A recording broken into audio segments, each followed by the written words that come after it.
ہمارے یہاں نا بڑے ذکر ہوتے ہیں صبح سے شام تک. اب یہ دیکھنا ہے کہ سیاسی بات زیادہ ہوتی ہے یا مصطفیٰ کی بات زیادہ ہوتی ہے. اب ہم نے تھوڑی تفصیل کرنی ہے کہ ہم روزی روٹی کی بات زیادہ کرتے ہیں یا اپنے نبی کی بات زیادہ کرتے ہیں. اس لیے کہ امت کا حق ہے کہ کثرت سے نبی پاک کا ذکر کرے، اور اسی ذکر کا ایک پہلو بڑا وہ یہ ہے کہ اپنے محبوب پر کھل کے درود و سلام پڑھے، کھل کے درود و سلام پڑھے. صبح و شام اس کی زبان پر درود کا نغمہ جاری رہے.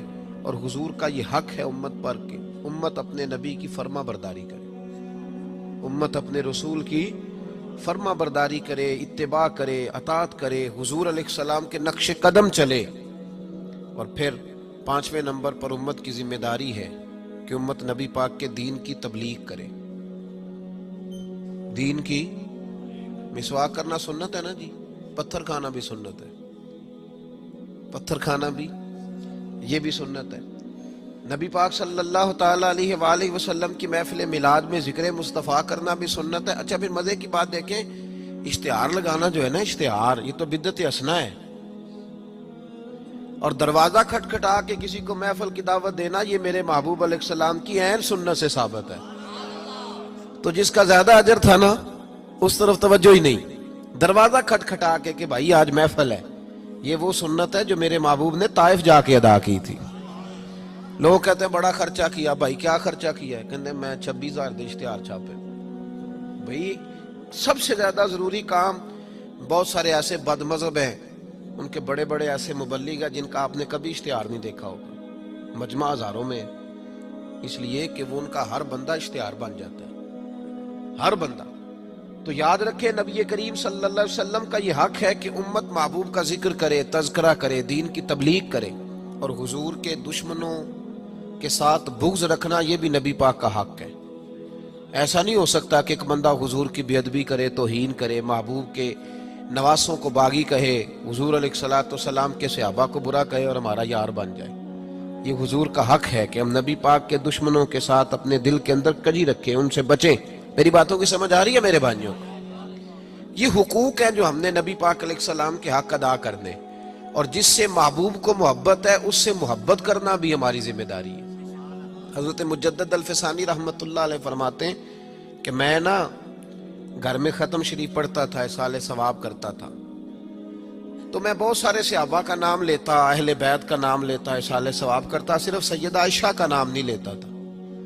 کہتے ہیں مجھے نبی پاک صلی اللہ علیہ وسلم خواب میں ملے اور سرکار نے فرمایا شیخ احمد تجھے پتہ ہے نا میں اکثر کھانا عائشہ کے دسترخوان پہ کھاتا ہوں، تو اس کا ذکر ہی نہیں کرتا. تو ہر اس شخص سے جس سے محبوب نے محبت کی، ہر اس شخص سے محبت کرنا یہ نبی پاک کے حقوق میں شامل ہے. سب سے پہلی بات یہ کہ امت محبوب پہ ایمان لائے. کس طرح ایمان لائے؟ کہ جو حضور کہہ دے امت سمجھ جائے کہ اسی میں میری بہتری ہے، امت مان جائے آنکھیں بند کر کے. غیر مشروط اطاعت ہے ہی صرف نبی پاک کی، اس میں کوئی شرط نہ لگائے، مانے اور دل سے مانے. یہ نہ کہے کہ یہ کیسے ہو سکتا ہے مولوی صاحب، آپ کہہ تو صحیح رہے پر دنیا بڑی دور چلی گئی ہے، وہ دنیا داری بھی کرنی پڑتی ہے. اس میں گنجائش تلاش نہ کرے.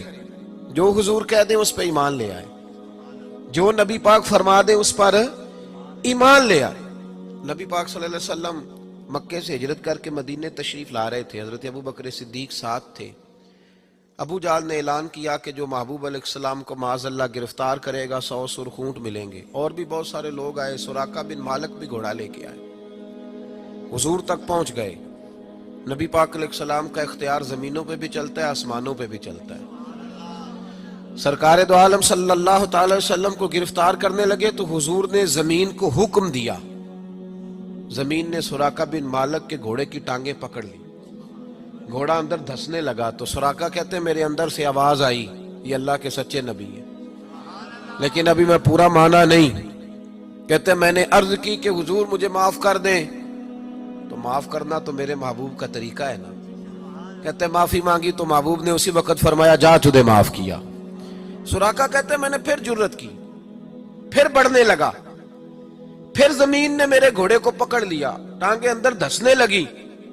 البدایہ ون نے آیا اٹھا کر کے دیکھیے محبوب پاک سید عالم صلی اللہ علیہ وسلم نے دوسری دفعہ جب زمین میں اس کا گھوڑا دھسنے لگا تو پھر عرض کرنے لگے حضور معاف کر دیں. فرمایا جا تجھے معاف کیا.